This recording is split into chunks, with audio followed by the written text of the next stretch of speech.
Ini adalah awal dari permainan. Kalian para polisi, hentikan saya jika kalian bisa. Saya sangat ingin melihat orang mati. Sangat menyenangkan bagi saya untuk melakukan pewafatan. Kata-kata tadi adalah salah satu catatan yang ditinggalkan di mulut korban oleh salah satu psikopat. Psikopat yang satu ini berusia 14 tahun. Mau tahu cerita lengkapnya? Mari kita bahas di video kali ini.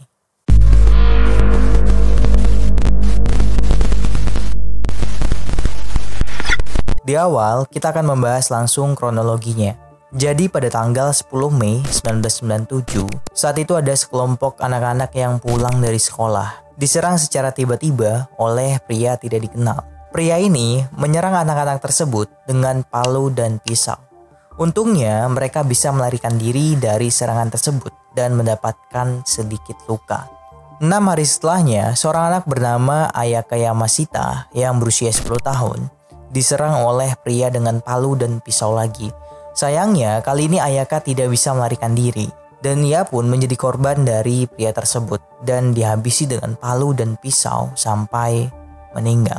1 jam kemudian, lagi-lagi pria ini mendapatkan korban baru. Seorang anak berusia 9 tahun di sekitar tempat Ayaka tinggal juga, di mana anak tersebut mendapatkan beberapa luka tusukan dan kemudian dilarikan ke rumah sakit. Dan di waktu yang sama, ditemukan juga banyak hewan-hewan yang sudah mati seperti kucing, kodok, dan yang lain-lain itu kepalanya sudah nggak ada dengan kondisi yang sudah terpotong-potong. Tanggal 27 Mei 1997, murid-murid sekolah dasar Tainohata menemukan pemandangan yang mengerikan ketika baru berangkat sekolah. Di depan pintu gerbang sekolah mereka ini melihat kepala salah satu murid yang tergantung dengan kondisi tanpa badan.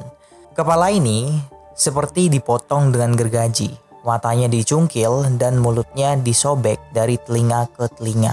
Siswa ini diketahui mempunyai nama Junhase, berusia 11 tahun. Selain itu, ternyata Jun ini adalah seorang siswa berkebutuhan khusus di sekolah Tainohata tersebut. Dan di dalam mulut Jun ada sebuah catatan dengan tinta berwarna merah yang berisi, "Ini adalah awal dari permainan. Kalian para polisi, hentikan saya jika kalian bisa. Saya sangat ingin melihat orang wafat. Sangat menyenangkan bagi saya untuk melakukan pewafatan." 6 Juni 1997, sebuah surat dikirim ke sebuah perusahaan surat kabar di Kobe Shimbun. Kalau di Indonesia tuh kayak koran gitu ya. Dalam surat itu, ia juga mengatakan akan bertanggung jawab atas pembunuhan dan mutilasi dari Junhase. Pelaku ini juga mengatakan akan balas dendam pada sistem pendidikan di Jepang yang dikenal kaku dan penuh intimidasi. Gaya dari tulisan surat ini memang sesuai dengan tulisan yang ada di dalam mulut Junhase pada saat itu. Kemudian, media pun menerbitkan sebuah artikel di mana artikel itu mengatakan bahwa pelakunya bernama Onibara. Saking paniknya mungkin atau gimana ceritanya, ternyata dalam surat kabar itu media salah menginformasikan nama pelaku. Media malah menyebutnya dengan Onibara, padahal namanya Sakakibara ya kan. Dan hal ini pun membuat pelaku ini marah. Mungkin si pelaku butuh pengakuan kalau memang dialah yang melakukan semua.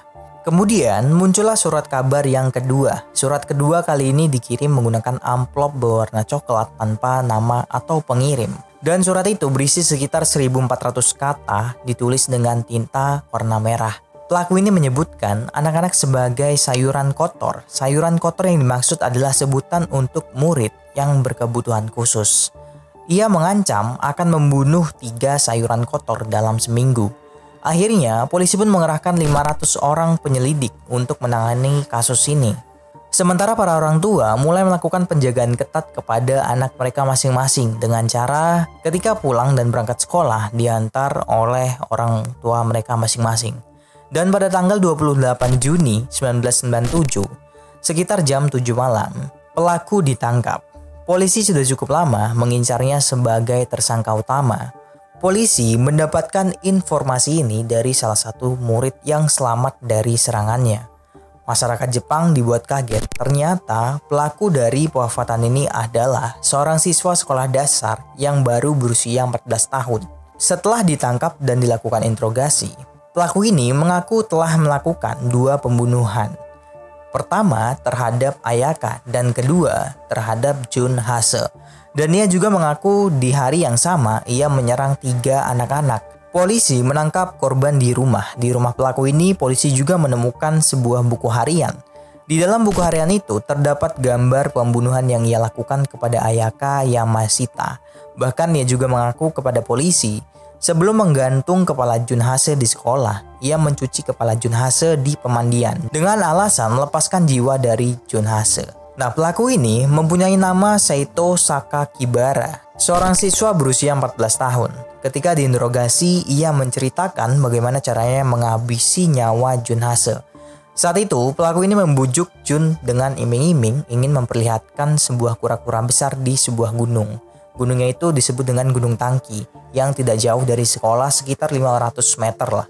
Di tempat itulah Sakakibara mencekik Jun Hase, lebih tepatnya di sebelah tangki. Setelah menghabisinya, Sakakibara meninggalkan jenazah Jun untuk mengambil gergaji tangan di rumah kakeknya. Setelah mengambil gergaji, ia memotong leher Jun dengan gergaji tangan. Setelah itu, ia mencuci dan menyiapkan kepala Jun di rumah kakeknya sebelum ia menggantung kepala Jun di depan gerbang sekolahnya di malam hari. Korban kedua bernama Ayaka Yamashita. Jadi, pada tanggal 10 Februari 1997, Sakakibara menyerang anak-anak, namun anak tersebut selamat dengan meninggalkan luka-luka seperti yang di awal tadi.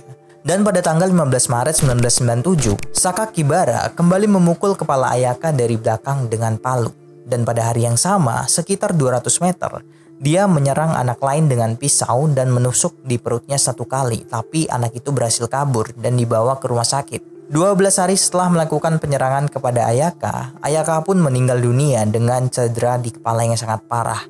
Siapakah Seito Sakakibara ini? Seito Sakakibara mempunyai nama asli Shinichiro Azuma. Koreksi gua kalau salah. Lahir pada tanggal 7 Juni 1982. Sejak awal emang di lingkungannya ini ia mendapatkan perlakuan yang kurang mengenakan. Diketahui pertama kali ia tertarik dengan pembunuhan di tahun 1993 ketika sang nenek meninggal. Saat itu Azuma ini pernah membedah katak dan siput karena penasaran. Ia juga pernah membariskan kata-kata di pinggir jalan hanya untuk ditabrak dengan sepeda. Kemudian memotong kucing dan burung merpati dan kepalanya itu dipenggal. Puncaknya di SMP, aksinya semakin parah ketika ia menyerang 2 gadis dengan palu. Karena dirasa kurang terpuaskan, ia berpikir bagaimana kalau ia membunuh manusia. Pada saat yang sama, dia mulai percaya pada dewa yang bernama Bamoidoki, yang menurutnya bisa melindunginya. Bahkan adegan kepala yang menggantung di depan gerbang sekolah katanya adalah ritual pengorbanan.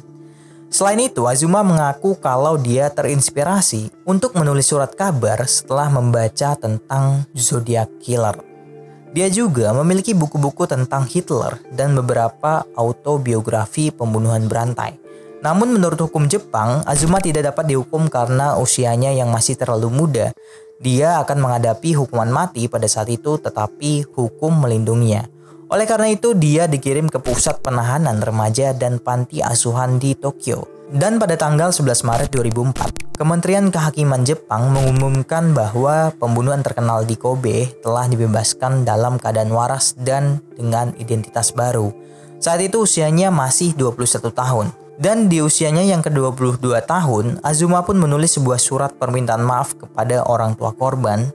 Dan pada tahun 2015, Azuma merilis sebuah buku autobiografi kontroversial yang berisi penyesalan terhadap aksinya di masa lalu. Karena di dalam buku itu tertulis, "Biarkan aku mengakui sesuatu. Menurutku, pemandangan saat membunuh Jun Hase sangat indah. Aku merasa lahir hanya untuk melihat keindahan yang ada di depan mataku. Aku sangat bahagia. Aku pikir aku akan mati." Nah, di manakah Azuma sekarang? Menurut informasi, Azuma itu sekarang berusia sekitar 41 tahun dan ia tinggal di Adachi, Tokyo, dan ia bekerja sebagai mekanik.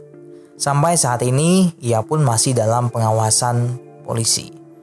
So, jadi kurang lebih begitulah cerita dari kasus Kobe Killer. Seorang anak 14 tahun yang udah jadi psikopat karena kebanyakan mengoleksi buku-buku yang tentang pembunuhan. Makanya dari itu Jepang tuh dulu sempat membatasi beberapa buku-buku dan acara-acara TV yang bukan sembarangan nih kalau nggak salah ya. Koreksi gue kalau salah. Jadi kurang lebih begitulah. Kalau ada salah kata ataupun kata yang kurang pas, mohon dimaafkan. Terima kasih sudah menonton video ini.